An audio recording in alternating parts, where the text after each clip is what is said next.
My name is Daniel Whitmore, and this happened on the same day my grandfather died.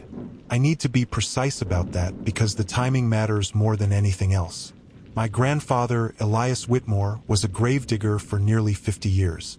Not a cemetery caretaker, not grounds maintenance. He dug graves by hand long after machines became available because he said machines made mistakes. He believed the dead noticed carelessness. I grew up hearing that sentence so often it lost its meaning, the way children stop hearing clocks ticking in their houses.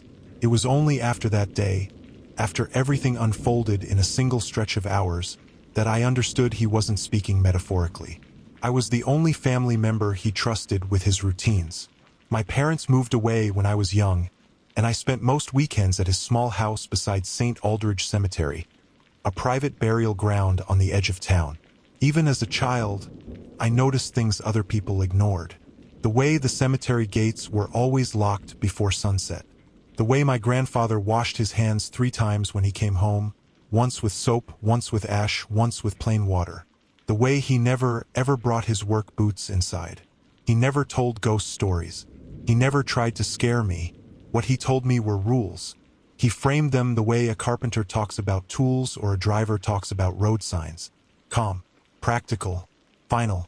Rule 1, he used to say, was never speak a dead person's full name after the soil touches the coffin. Rule 2 was never stand directly over an open grave longer than necessary. Rule 3 was never dig after dark, no matter who asked or how much they paid. When I asked why, he'd just say the same thing every time. Because the dead remember how you treat them. On the morning he died, I received a voicemail at 6:12 a.m. His voice was strained, weaker than I'd ever heard it, but still steady. He told me to come to the cemetery immediately. He said there were things I needed to know before nightfall. He said that if I arrived and found the gates locked, I was already too late. I drove there without showering, without breakfast, with his words looping in my head. The sun was just breaking over the treeline when I pulled into the gravel lot. The gates were open. That should have reassured me. Instead, my stomach tightened.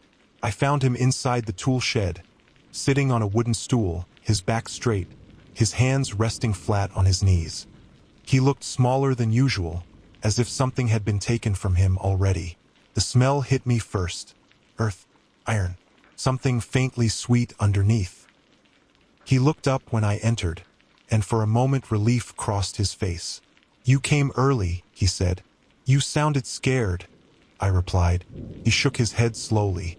"Not scared, running out of time." He gestured for me to sit. I did. The shed was silent except for distant birds and the soft ticking of an old wall clock he kept even there. He watched the clock for a long moment before speaking again. "Today," he said, "you're going to hear things you're not meant to repeat, not because they're secret, because saying them invites attention." That was how he always began when the rules mattered most. He told me he was dying, not with fear or drama, just as a fact. He said his heart had been slowing for weeks. He said the dead could tell before the living could. He said they had been restless since yesterday afternoon. I asked him if he needed an ambulance. He smiled faintly. "No," he said, "I need a witness." Then he reached into his coat pocket and placed a folded sheet of paper between us. My name was written on it in his careful handwriting. "This stays on you," he said, "until midnight." I unfolded it. It wasn't a letter. It was a list. 7 rules, written more carefully than anything I'd ever seen him write. "These are not the usual ones," he said. "These are for today only." I started to ask what he meant, but he raised a finger. "Listen first. Ask later." Rule 1 was simple. If you hear dirt moving where no one is digging, do not investigate. Rule 2 said that if a grave marker appears where none existed before, you must not read it aloud. Rule 3 instructed me never to correct a dead person if they speak incorrectly. My mouth felt dry as I read. Rule 4 told me that if someone knocks from beneath the ground, I must step back exactly 3 paces and wait. Rule 5 said never to promise anything to the dead, even if they sound like family. Rule 6 said that if I see my grandfather after he stops breathing, I must not acknowledge him. Rule 7 was underlined twice. If you make it to midnight, it said, leave the cemetery without looking back. I looked up at him, my hands shaking. This isn't funny, I said. He nodded. I know. He stood with effort, his joints cracking softly. He placed his work hat on the bench and turned it upside down. I broke a rule, he said quietly. I asked him which one. He met my eyes, and for the first time in my life he looked afraid. I stayed too long with someone who wasn't ready to be alone, he said. And now the ground remembers me. He pressed the list back into my hand and closed my fingers around it. Everything that happens today, he said, happens because the dead believe you might replace me. The clock in the shed struck 7. Outside, somewhere deep in the cemetery, I heard the unmistakable sound of earth shifting, and my grandfather smiled, just once, as if to apologize. Then he collapsed. I caught him before he hit the ground, but by the time I lowered him, his chest had already gone still. The rules, folded in my pocket, felt heavier than paper should, and I knew, with terrifying certainty, that the day had only just begun. I don't remember standing up, but suddenly my knees locked, my hands slick with sweat. My grandfather lay on the packed dirt floor of the shed, his eyes half open, fixed on nothing. I had seen dead bodies before, at funerals, at open caskets, at hospital viewings where everything was clean and distant. This was different.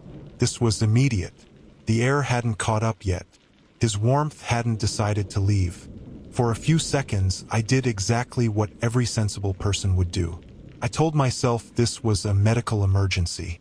That rules scribbled on paper meant nothing. That grief was already distorting my thinking. Then I heard the sound again. Came from outside the shed, somewhere deeper in the cemetery. A low, dragging scrape, like a shovel being pulled sideways through soil. Slow, deliberate, not the frantic movement of an animal. Rule 1 floated to the front of my mind without effort.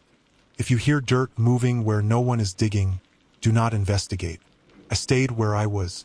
I focused on my grandfather's face, on the familiar crease between his brows, on the way his right hand twitched once, then went still. I checked his pulse anyway. Nothing. I don't know how long I knelt there. Time felt thick, syrupy. The ticking clock inside the shed grew louder, each second landing like a small in my head.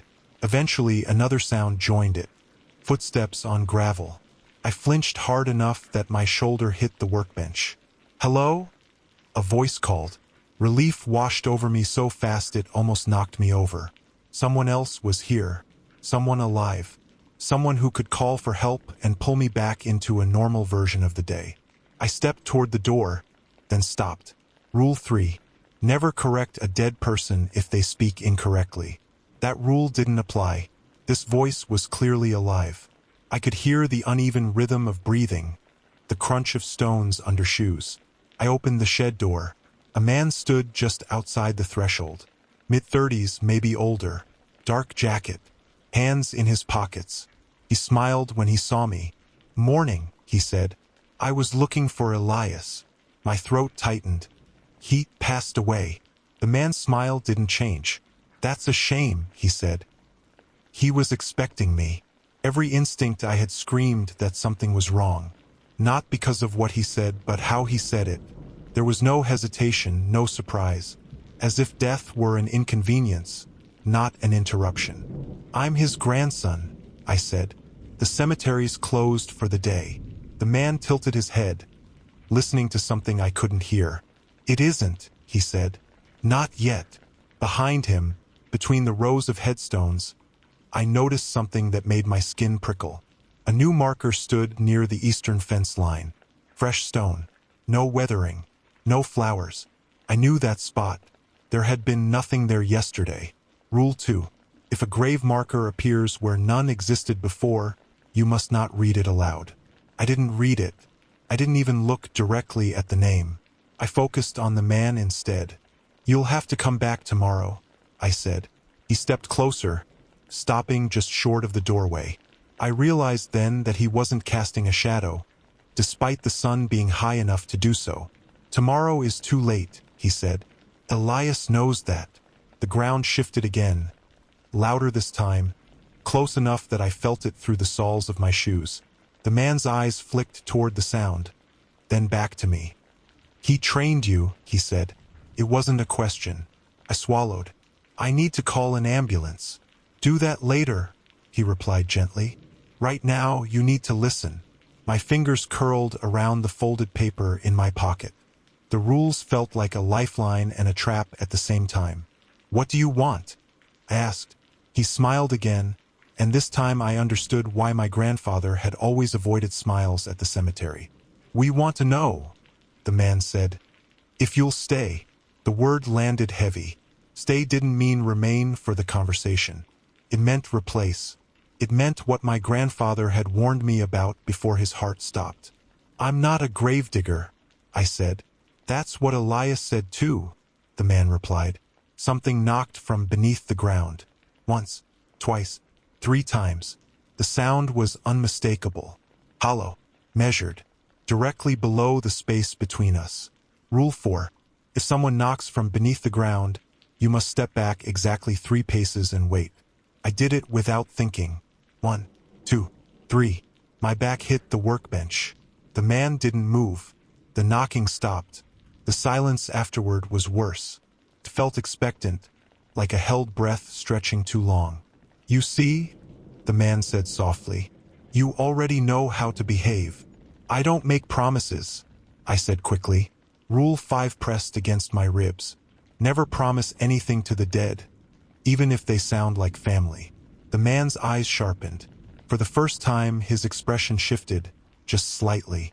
"We aren't asking for a promise," he said. "We're asking for a decision." Behind him, I heard footsteps. More than one set. Slow, shuffling, coming closer. I glanced past him despite myself. Between the headstones, shapes were moving. Not fully visible. Not fully solid. "I need time," I said. He nodded. "Until midnight." The word echoed the 7th rule like a bell. "If you make it to midnight." The man stepped back, giving me a clear path out of the shed. "Attend to him," he said, nodding toward my grandfather's body. "Do what needs doing. We'll be nearby." He turned and walked away, blending into the rows of stones as if the space had opened to receive him. I slammed the shed door shut and leaned against it, my heart hammering. I hadn't called for help. I hadn't screamed. I had followed the rules. Outside, the sound of soil shifting continued, patient and unhurried, as if the ground itself were rearranging plans around me. And somewhere in the cemetery, a grave waited with a name I refused to read. I stayed pressed against the shed door long after the footsteps faded, my breathing shallow, my ears straining for any change in sound. The cemetery settled into an uneasy stillness, not quiet so much as restrained, like a room full of people waiting for someone else to speak first. My grandfather's body lay where I had lowered him.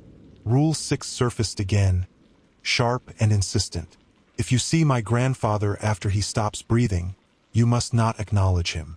That rule hadn't mattered yet. He hadn't moved. He hadn't spoken. He was just a body, heavy and familiar and unbearable. I forced myself to act.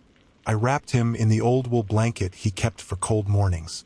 My hands shook the entire time. I avoided his face, focused on the motions instead. Fold, tuck, tie. Practical steps, the way he'd taught me. He always said the dead deserved dignity, even when no one else was watching. When I finished, I sat on the stool and stared at the dirt floor, counting my breaths until they slowed. That's when I noticed the smell had changed. The iron tang was stronger now, threaded with something sour. I stood and checked the shed door. Still closed. The smell wasn't coming from outside. It was coming from the corner. The old storage locker stood there, half hidden behind tools. I had never seen it opened. My grandfather always said it was empty, that it was kept locked out of habit. The locker door was ajar. I froze. Rule 1 echoed again, but this wasn't dirt moving.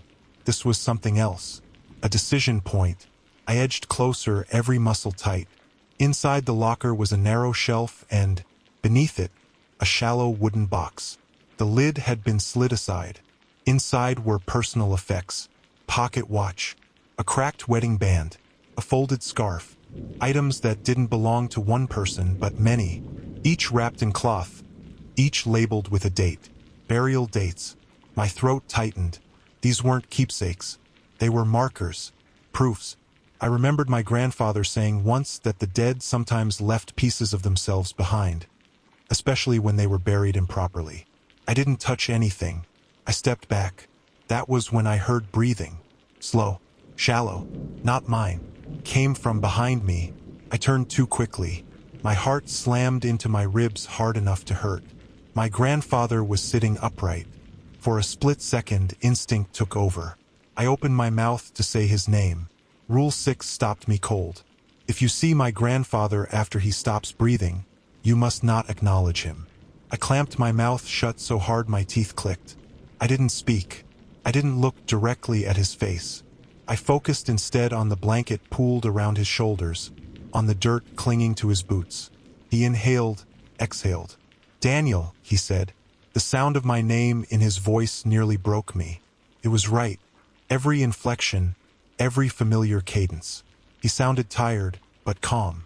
"I need you to listen," he continued. I stared at the floor, my vision blurring. "I can't stay long," he said. "They don't like when I linger." My hands clenched into fists. I said nothing. "You're doing well," he went on. "Better than I did my first time." My stomach dropped. "First time. There are things I didn't tell you," he said. "Not because I didn't trust you, because knowing them early makes it harder to leave." I heard footsteps outside again. Slower this time. Heavier. "You have until midnight," he said, repeating the word the man had used. "They will test you before then. Small things. Corrections. Corrections." The word scraped at something in my mind. "If they speak wrong," he said, "don't fix it. If they remember something differently, let them. Memory is fragile when you're buried." I swallowed hard, my eyes stinging. "I'm sorry," he said quietly. "I should have let someone else dig that grave." The ground knocked again, once directly beneath the shed. He stiffened. "They're impatient," he said, "which means you still have a choice." Couldn't help it. I looked up. His eyes met mine. They were wrong. Not empty, not glowing, just deeper, like they were looking from a long way down. I didn't acknowledge him. I didn't say his name. "I love you," he said. My chest ached with the effort of staying silent. Then he lay back down. The blanket settled. The breathing stopped.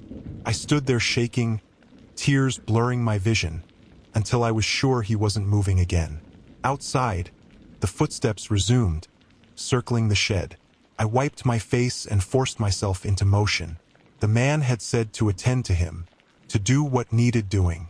There was one thing my grandfather had drilled into me more than any other: never leave a body unattended after death. I lifted the blanket-wrapped form with effort and carried it out into the sunlight. The cemetery looked unchanged at first glance. Headstones in neat rows, trees swaying gently, birds perched and watching. Then I noticed the small differences. Graves that seemed slightly closer together than before. Paths that curved more than they should. A headstone that read the wrong date, but I refused to read it aloud. As I passed the eastern fence, the new grave marker stood waiting. Fresh soil, clean edges. The ground looked disturbed, recently worked. It was sized for one person. I didn't stop. I didn't read the name. I carried my grandfather to the old preparation room near the chapel, every step feeling watched. When I set him down and closed the door behind me, the building felt heavier, like the air itself had thickened. I checked my phone. No service. The time read 11:17 a.m. I had more than 12 hours to survive, and judging by the way the ground seemed to breathe beneath my feet, the dead intended to use every minute. The preparation room had no windows, only a single fluorescent light that hummed faintly overhead. My grandfather had always said the room was meant to be boring. If it felt important or ceremonial, people would linger too long. Lingering, he warned, was how attention gathered. I laid him on the metal table and straightened the blanket one last time. My hands moved automatically, muscle memory guiding me through steps I had watched for years but never performed myself. Close the eyes. Align the hands. Make sure nothing is crossed that shouldn't be. He believed crossed limbs confused the ground. I stepped back and waited. Nothing happened. No movement. No voice.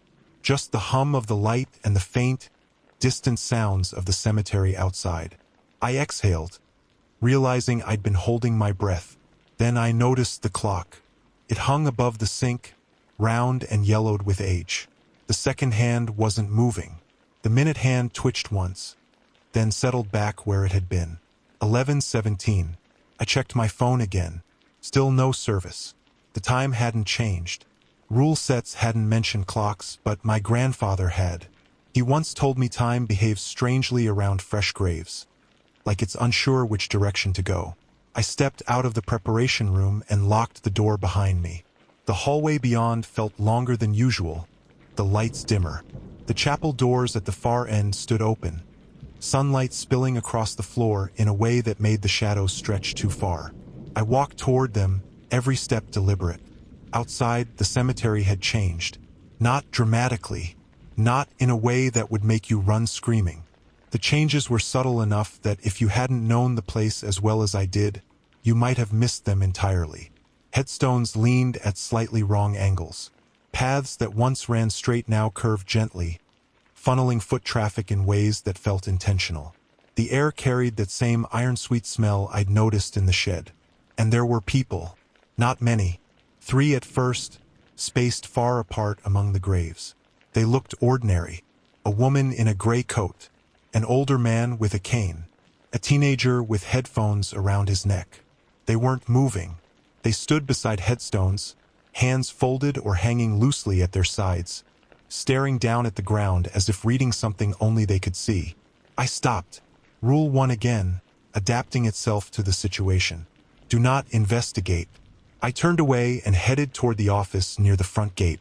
If I was going to survive until midnight, I needed to keep moving, keep busy.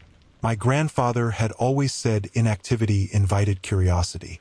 The office door was unlocked. Inside, the desk lamp was on. Papers lay spread across the surface, organized with more care than usual. My grandfather's handwriting covered most of them. Dates, names, notes in the margins that made no sense without context. One page sat alone at the center of the desk.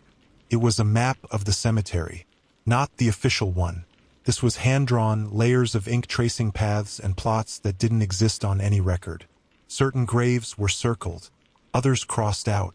A line ran from the eastern fence to the shed, then to the preparation room, then to the office. The line ended where I stood. A note was written beneath it. Corrections occur in this order. My pulse quickened. I checked the time again. Still 11:17. The knock came from outside the office door.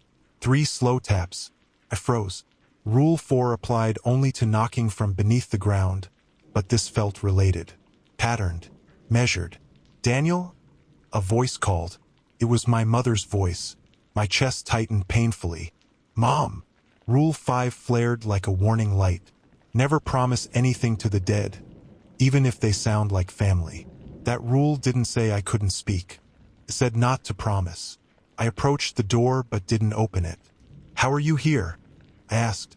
I came as soon as I heard, she said. Her voice wavered, threaded with genuine grief. Your grandfather, I needed to see him. You live 3 states away, I said. Silence stretched, then a soft sigh. I drove all night, she said. Please, let me in. I placed my hand on the doorknob and stopped myself.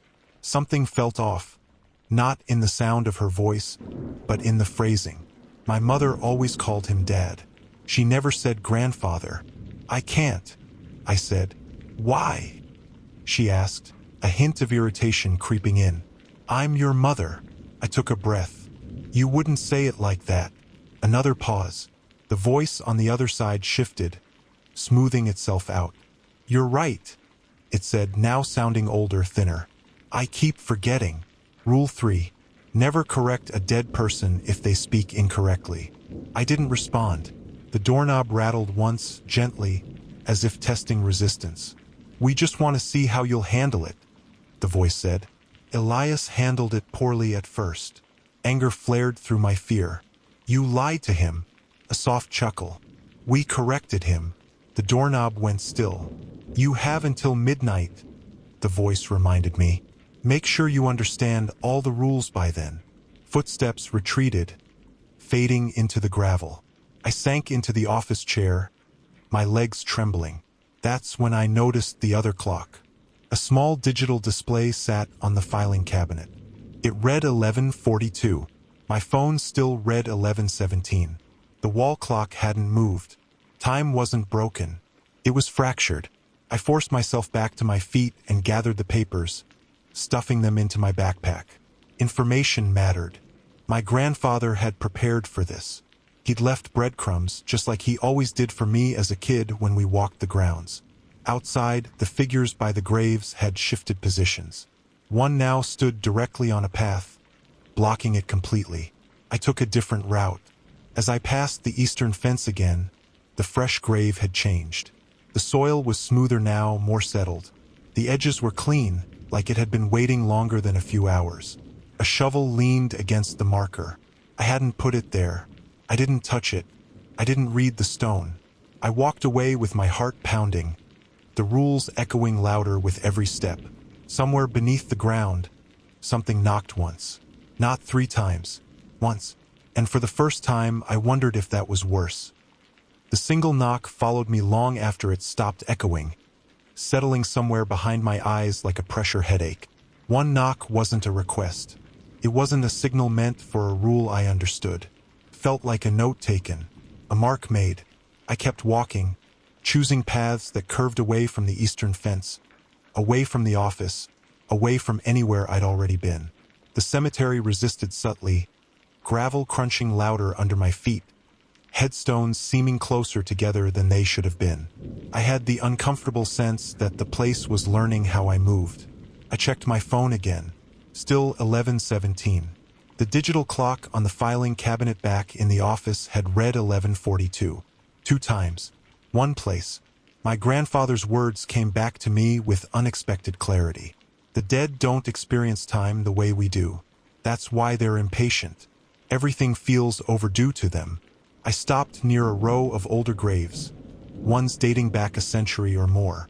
The stones were worn smooth, names softened by decades of weather. My grandfather said older graves were quieter. The dead settled eventually, if left alone long enough. I needed quiet. I sat on a low stone bench and forced myself to breathe evenly. Panic would make me sloppy. Sloppy people drew attention.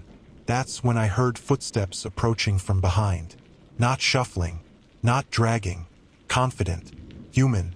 I didn't turn right away. Daniel, a voice said, closer now. It wasn't my mother's voice this time. It was mine.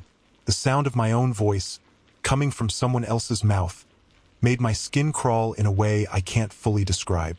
Every instinct told me to stand, to confront it, to demand answers. Rule 3 burned in my mind again, adapting itself. Never correct a dead person if they speak incorrectly. I stayed seated. You're doing fine, my voice said. You always were good at following instructions. I closed my eyes. I don't know you, I said carefully. A soft laugh. You do. Better than anyone. I felt the bench dip as someone sat beside me. I kept my eyes closed. You think Elias was special, the voice continued. He wasn't. He just lasted longer. What do you want? I asked. To see where you break, it said honestly. Everyone does. Usually when we ask for something small. I opened my eyes despite myself. The person sitting beside me looked like me if I'd aged 10 years in a way that went wrong. Thinner, paler. I was too still. My clothes, but dirt-stained, as if they'd been worn underground. I didn't acknowledge the resemblance aloud. He smiled. I did not. You know what the next correction is, he said. I don't, I replied. He tilted his head. Liar. The word hit harder than it should have. Because I did know. Or at least I suspected. The list in my pocket felt heavier again. Rule 5. Never promise anything to the dead. What happens if I refuse everything? I asked. He considered that. Then we make it harder to refuse. He stood, brushing dirt from his pants. Your grandfather understood eventually. He just made his choice too late. Which grave? I asked before I could stop myself. His smile widened. Careful. I won't read it, I said. I just want to know where. He leaned closer, his breath cold against my ear. You already passed it, he whispered. I stood so fast the bench scraped against stone. When I turned, he was gone. No footprints. No disturbed gravel. The cemetery felt emptier now, but the attention hadn't lifted. If anything, it had sharpened. I walked toward the preparation room again, needing something familiar. As I passed between two rows of graves, a hand broke the surface of the soil to my left. I screamed. The hand froze, fingers curled as if caught mid-knock. Dirt clung to the skin, packed beneath the nails. The wrist was thin, fragile-looking. Rule 4 slammed into place. If someone knocks from beneath the ground, you must step back exactly 3 paces and wait. I stepped back. 1, 2, 3. The hand sank back into the earth, soil closing over it smoothly, as if nothing had happened. I stood there shaking, my heart racing so hard it hurt. That was generous, a voice said behind me. I turned slowly. The man from the shed stood a few feet away, hands folded, his expression calm. They don't usually wait for the steps, he said. They're learning from you. I hated the approval in his tone. You said small tests, I snapped. That wasn't small. It was, he replied. You didn't run. You didn't dig. You didn't speak out of turn. What happens at midnight? I asked. He didn't answer right away.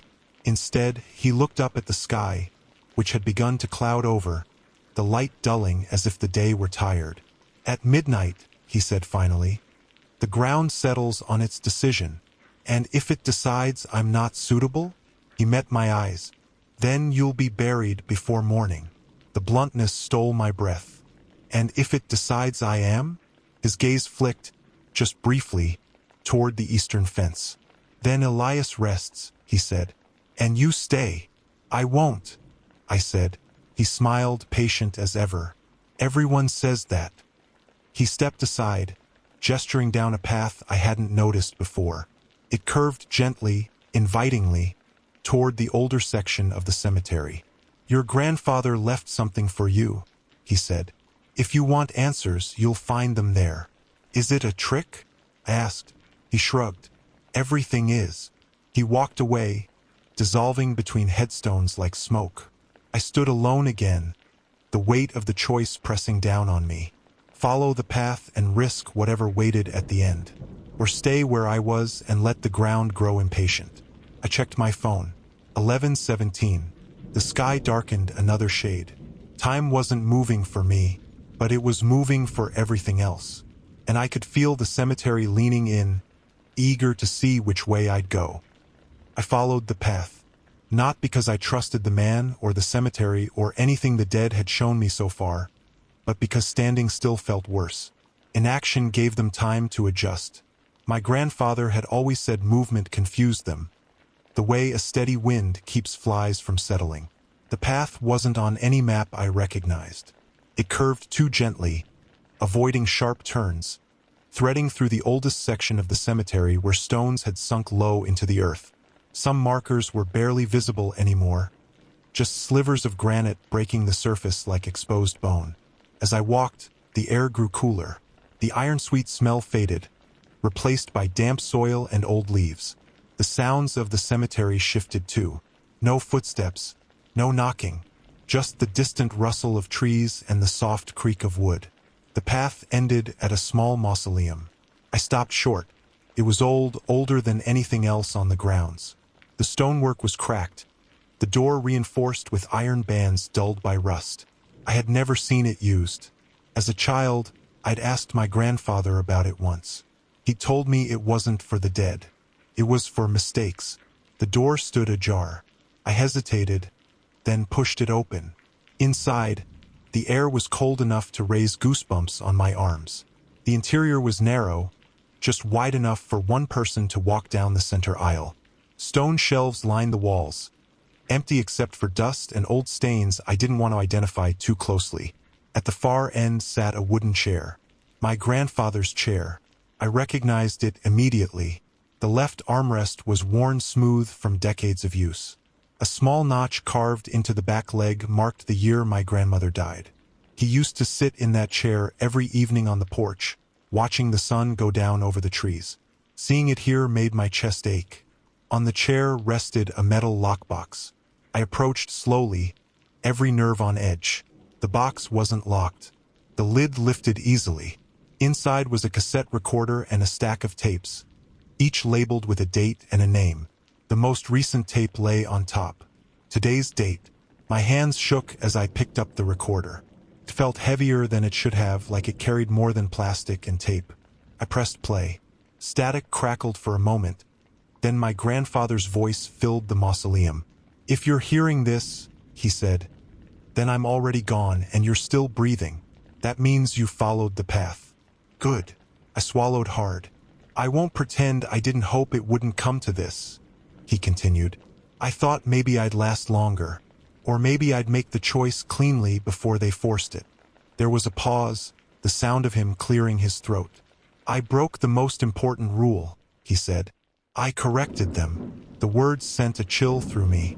"They spoke wrong," he said, "about a name, about a death, and I couldn't let it stand. I thought accuracy mattered. I thought memory should be protected." Another pause, longer this time.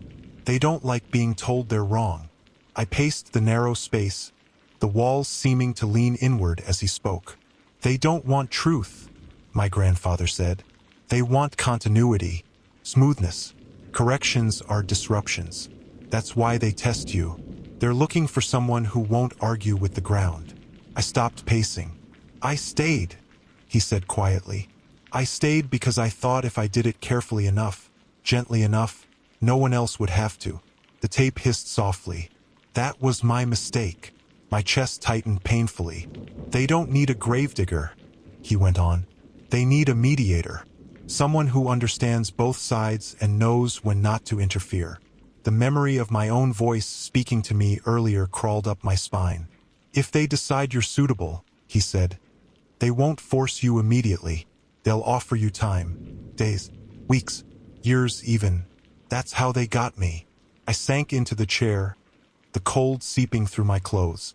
"If you want to leave," he said, "you must not fix anything.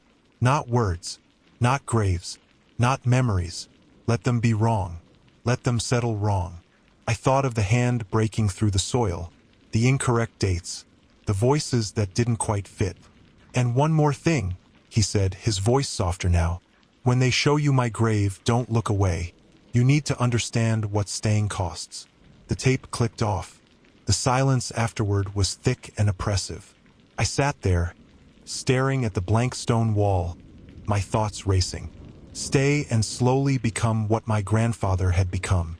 Leave and risk whatever punishment the ground decided to impose. I checked my phone again. 11:17. The number mocked me now. Footsteps echoed outside the mausoleum. Slow, measured. The door creaked open. The man stepped inside, his presence filling the narrow space without effort. "You listened," he said. "I did," I replied. "And I won't correct you," I said carefully, "but I won't stay either." He studied me for a long moment. "Those two things are not as compatible as you think." "Then show me," I said. "Show me his grave." His expression shifted, something like respect flickering there. "As you wish," he said. He stepped aside, gesturing for me to follow. We walked back into the cemetery, the sky now fully overcast, the light flat and gray. He led me toward the eastern fence, toward the fresh grave. As we approached, my stomach sank. The marker was no longer blank. A name was carved into the stone. Elias Whitmore. The dates were wrong. The death date read tomorrow. I clenched my jaw, every instinct screaming to correct it, to say something, to deny it. Rule 3. Never correct a dead person if they speak incorrectly. The man watched me closely, waiting. I said nothing. The ground beneath the grave shifted, settling, as if pleased. "You see," he said softly, "you're learning." I stared at the stone, my hands trembling. "This is what staying looks like," he continued. "A life measured in adjustments you never make." "And leaving?" I asked. He met my eyes. "That depends," he said, "on whether you can walk away without fixing what's wrong." A cold wind swept through the cemetery, rattling the older stones. Somewhere beneath our feet, something laughed, and the sky darkened, as if evening were finally beginning to remember it existed. The laughter beneath the ground faded into a low vibration I felt more than heard, like the aftershock of distant thunder.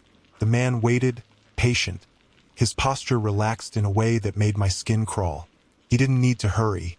From his perspective, midnight was already leaning toward us. "Walk," he said.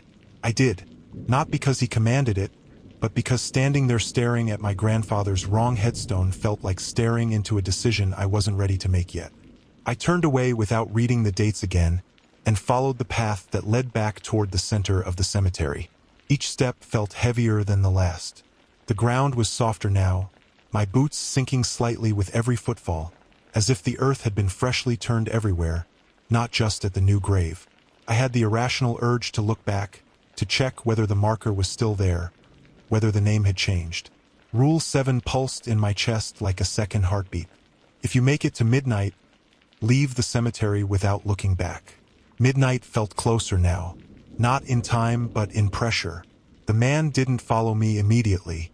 I could feel his attention, though like a hand resting just between my shoulder blades. The cemetery had grown busier. Figures stood closer together now, no longer pretending to be mourners. They watched openly as I passed, their faces indistinct, their outlines wavering at the edges. One of them stepped into my path. A boy maybe 8 or 9 years old, dirt smeared across his cheeks. His eyes were wide, glassy, and too focused. "Mister," he said, "do you know where my mom is?" My heart twisted painfully.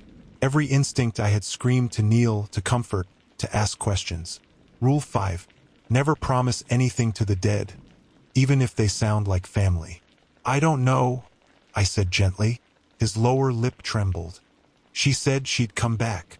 I forced myself to keep my voice steady. "I'm sorry." The boy tilted his head. "She didn't." "I'm sorry," I repeated. He studied my face, searching for something. When he didn't find it, his expression flattened. He stepped aside without another word, sinking into the shadow of a headstone like a reflection fading from glass. My chest burned as I kept walking. The preparation room came back into view, squat and utilitarian, a small island of familiarity in a sea of wrongness. I unlocked the door and slipped inside, locking it behind me. The fluorescent light flickered, then steadied. I leaned against the wall, my legs trembling. I needed to ground myself. Inventory. That was something my grandfather had taught me too. When panic crept in, you took stock. I had the rules in my pocket. My grandfather's tapes in my backpack. My phone, useless but comforting in its weight. I had not promised anything. I had not corrected anything. I was still myself. The knock came from the metal table. 3 taps. Hollow. Measured. Directly beneath the surface. Rule 4. I stepped back exactly 3 paces, my spine hitting the wall. The blanket on the table shifted. Slowly, I stared, my breath shallow, my hands clenched at my sides. The shape beneath the wool rose, as if someone were sitting up. My grandfather's voice spoke from beneath the blanket. "Daniel," it said, wrong in a way I couldn't have articulated before today. Too close, too rehearsed. "I forgot something," it continued. "You need to know where I hid the deeds." My heart pounded. Deeds. Practical. Plausible. The kind of detail designed to make me engage. "I can't help you," I said. The blanket slid back, just enough to show a hand. Dirt packed beneath the nails. Skin gray and tight. "You always were stubborn," the voice said with a hint of irritation. "That's not how it happened." Rule 3 flared again. Never correct a dead person if they speak incorrectly. I swallowed. I'm sorry. The hand clenched into a fist. The table rattled, metal legs screeching softly against the floor. I stayed for you, the voice said. Don't you remember that? The words cut deep, sharp and personal. They weren't entirely wrong. He had stayed. For me. For others. But correcting memory, even internally, felt dangerous now. I'm sorry, I repeated. The room grew colder. My breath fogged faintly in the air.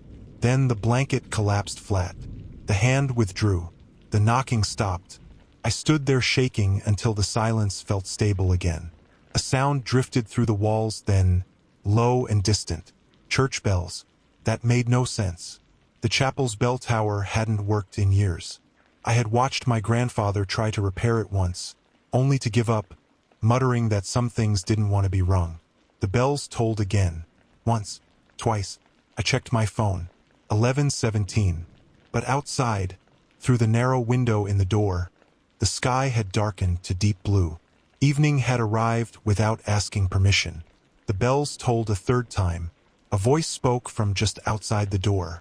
You're approaching the last corrections, the man said calmly.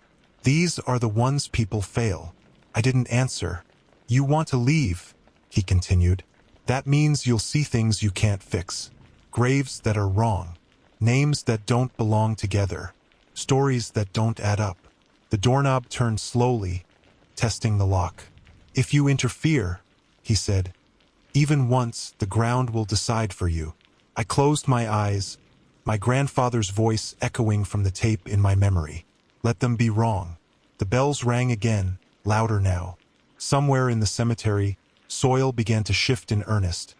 Not discrete scrapes anymore, but the sound of many movements at once, like a crowd standing up. I pushed myself away from the wall and squared my shoulders. I'm ready, I said, not knowing if that was true. The doorknob went still. Good, the man replied. Then it's time for the final walk. The lock clicked open on its own. And as I stepped back out into the cemetery, night finally claimed the sky, and the dead gathered openly to see whether I would make it to midnight without trying to set them right. The night didn't fall all at once. It seeped in, thickening the air until the cemetery felt submerged. The bells stopped after the fourth toll, leaving behind a silence so complete it rang in my ears. I stepped out of the preparation room and onto the path, the gravel damp beneath my boots, the smell of turned soil everywhere now, no longer localized, no longer polite. They stood openly among the graves. Dozens of them. Men, women, children. Some whole, some wrong in subtle ways. A woman whose arms hung a little too low. A man whose neck bent at an angle that would have hurt if he were alive.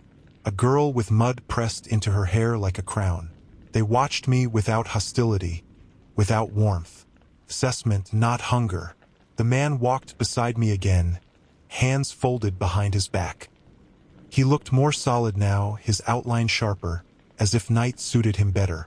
This is the part where people usually start fixing things, he said conversationally.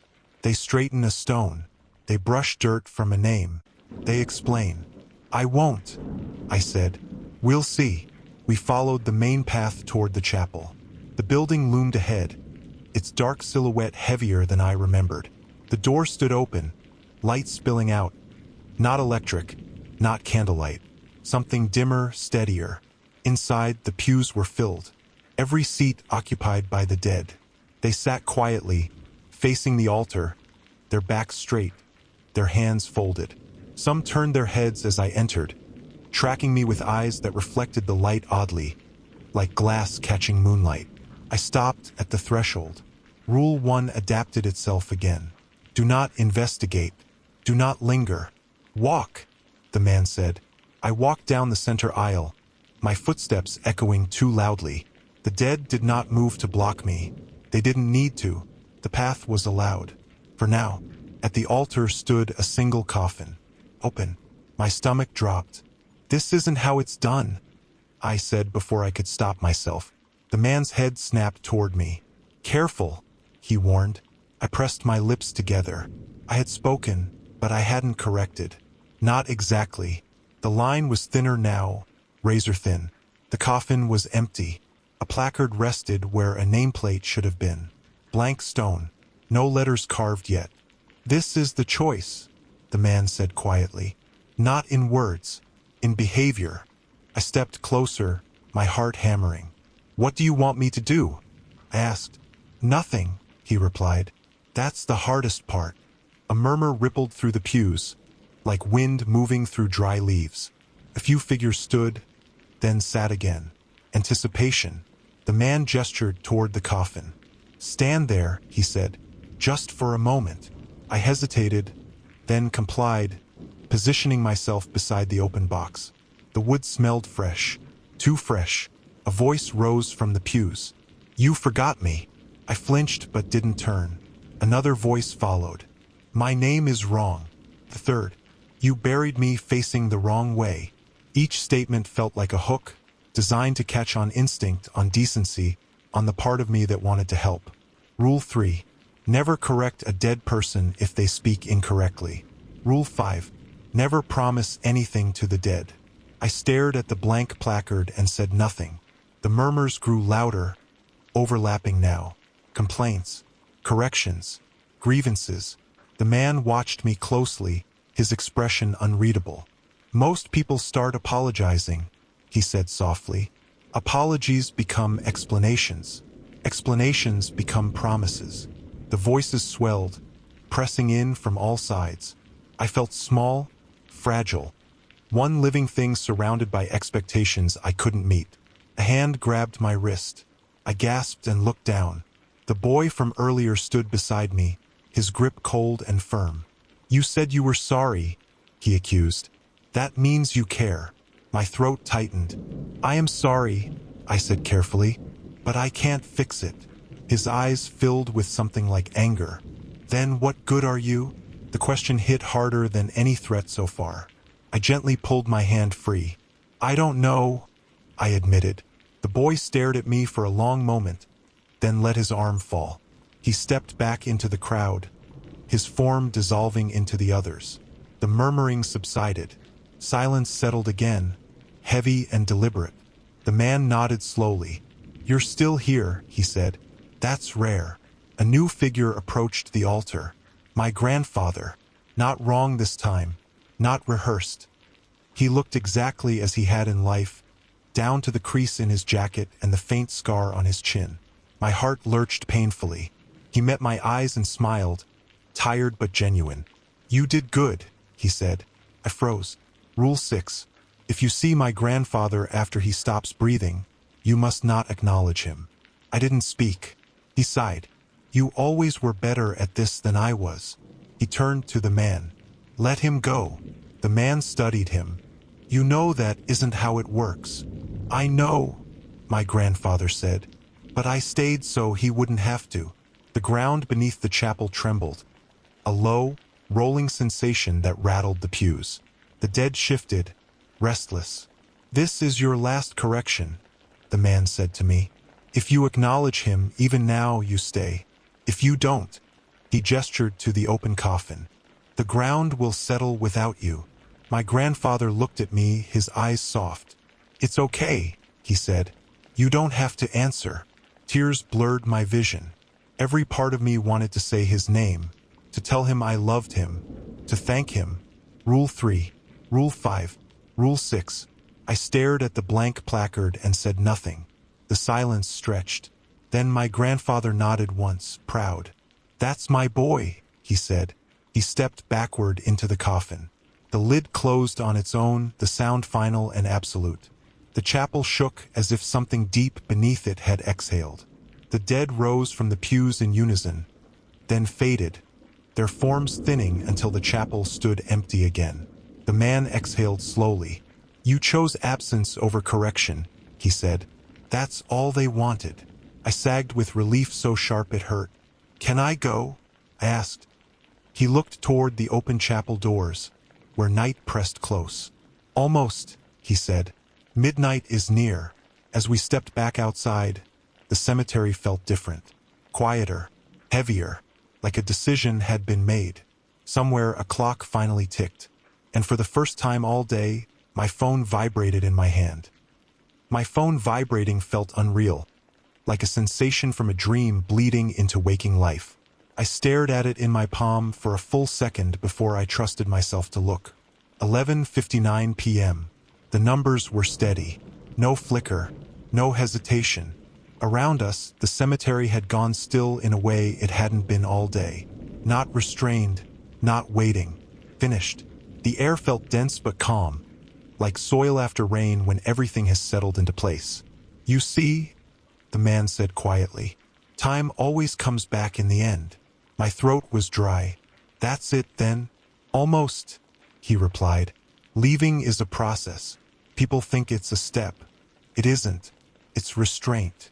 We stood near the front gate now.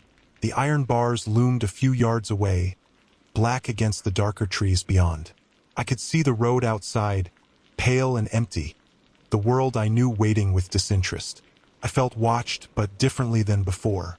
No anticipation, no hunger, just awareness, like the way you feel eyes on you when passing a quiet house at night. The man gestured behind us. "One last walk," he said. "To be sure." I didn't argue.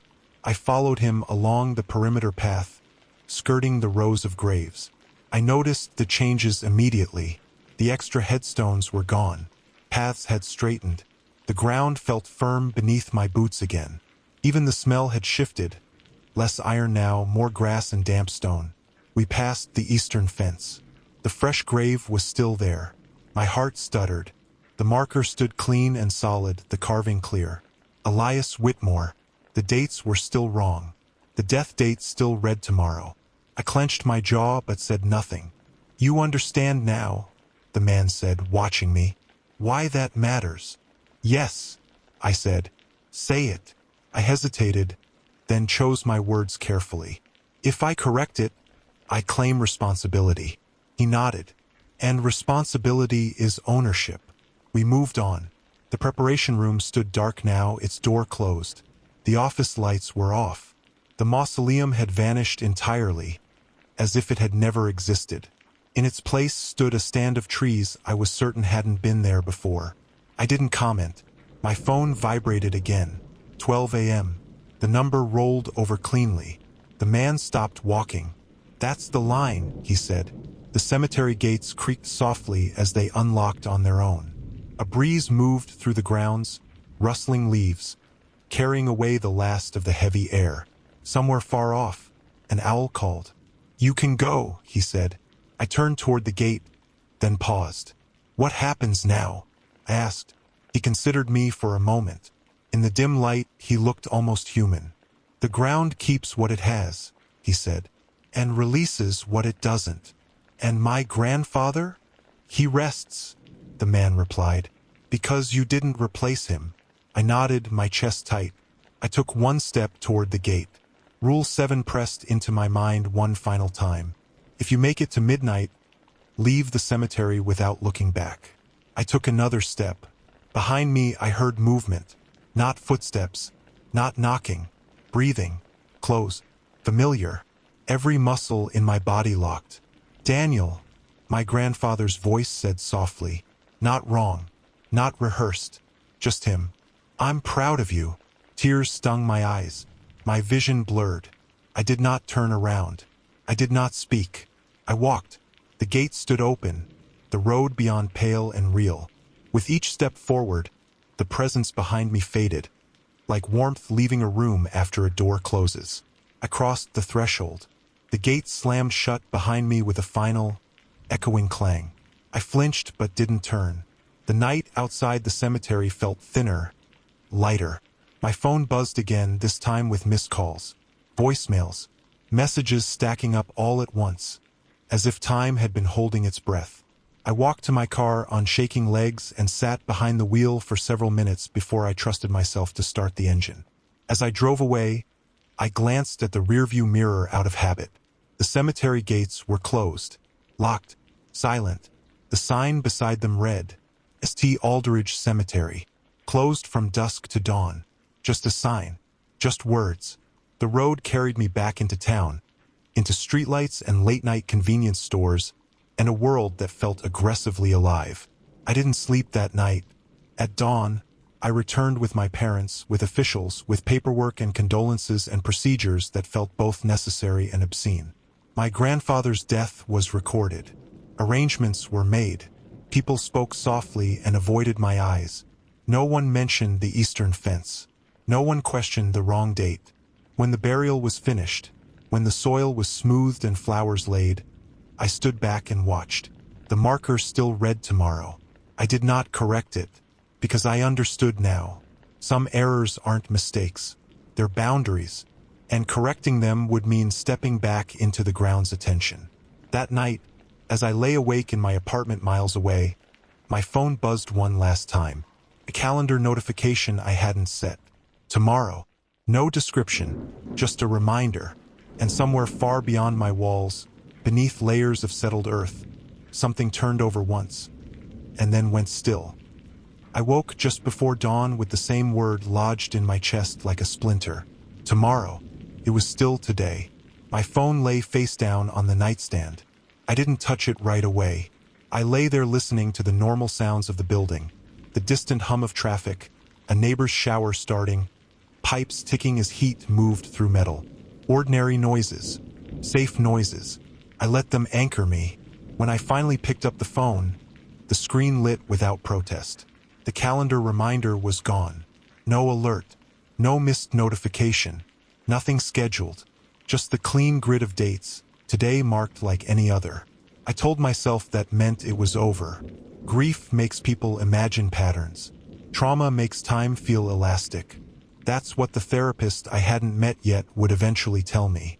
I showered, dressed, drank coffee I couldn't taste. I drove to my parents' house to pick them up for the burial service, the road familiar enough that I didn't need directions. Everything felt slightly overexposed, like my senses had been turned up a notch I couldn't dial back down. At the cemetery, St. Aldridge looked exactly like it always had. No extra paths, no leaning stones, no wrongness in the air, just trimmed grass, birdsong, and the muted voices of people who didn't know where to put their hands when they were sad. The eastern fence was there. The grave was there. The marker still read tomorrow. No one commented on it. Not the funeral director. Not my parents. Not the grounds crew. They walked past it without slowing, their eyes sliding over the stone as if it held nothing worth noting. I stood back during the service, hands folded, head bowed. When it ended and people began to disperse, I remained where I was until the crowd thinned. Only then did I approach the grave alone. The soil was firm now, properly settled. Flowers lay neatly arranged. The headstone gleamed faintly in the morning light. Elias Whitmore, born correctly, died tomorrow. My mouth went dry. A breeze moved through the cemetery, gentle, unremarkable. Leaves rustled. Somewhere, a bird took off from a branch. I felt the urge rise again, the old human instinct to correct, to explain, to make the world tidy. It wasn't panic this time. It was grief sharpened into purpose. He deserved accuracy. He deserved to be remembered properly. My hand hovered inches from the stone. I stopped. I stepped back. Exactly 3 paces. Nothing knocked. Nothing moved. I exhaled slowly and walked away. That night, the phone rang. An unfamiliar number. Local. I stared at it for several seconds before answering. Hello.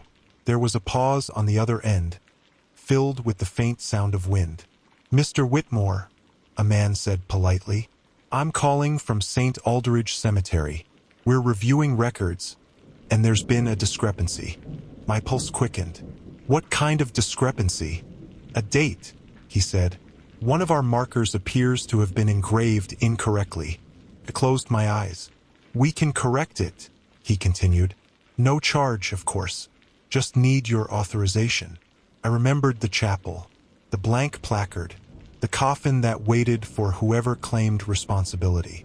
I don't authorize changes, I said carefully. Silence. I'm sorry, the man said. The marker stays as it is. Another pause, longer this time. That's highly irregular, he said. I know. He hesitated, then sighed. Very well. We'll note it in the file. The call ended. I sat on the edge of my bed, shaking, until the feeling passed.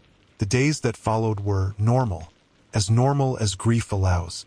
Work emails, condolence cards, meals dropped off by well-meaning neighbors, nights spent staring at the ceiling, replaying moments I refused to fully examine. On the third night, I dreamed of soil, not being buried, not suffocating, just soil settling, layer by layer, compressing gently until everything found its place. On the fourth night, I dreamed of my grandfather sitting on his porch chair, watching the sun set. He didn't speak. He didn't look at me. He just rested. On the fifth night, I woke to my phone vibrating. 11:17 p.m. A missed call. No voicemail. I sat up slowly, my heart pounding, and waited. Nothing else happened. At midnight, the vibration stopped. The following morning, the phone rang again. Same number. I answered with a steady voice. "We've updated the record," the man said. The discrepancy resolved itself. My breath caught. "What do you mean?"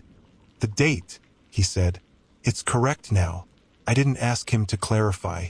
I drove to the cemetery alone. The gate was open. The air felt ordinary. I walked straight to the eastern fence. The marker stood where it always had. Elias Whitmore, born correctly, died yesterday. My knees nearly gave out. No fanfare, no tremor, no laughter beneath the ground. Just a stone finally aligned with the day that had passed. I stood there for a long time, letting the reality of it settle into my bones. He was gone, and I was free. I thought that would be the end of it. It wasn't. Months later, after the estate was settled and the house sold, I found the last thing my grandfather had left behind. A notebook tucked into the false bottom of his toolbox. Inside were names, dates, and rules written in careful handwriting. Not all of them matched the ones he'd told me. Some were crossed out, some annotated. The final page held a single sentence. "If you're reading this and you've left, then I did my job. If you're reading this and you've stayed, then I'm sorry." I closed the notebook and put it back where I found it. I don't visit cemeteries anymore. I don't attend burials if I can help it. And when someone tells me about a grave with the wrong name or a date that doesn't make sense, I listen carefully. I don't correct them, because I know now that some mistakes are deliberate. Some are invitations, and some are warnings left behind by people who stayed too long, hoping the next person would know when to walk away.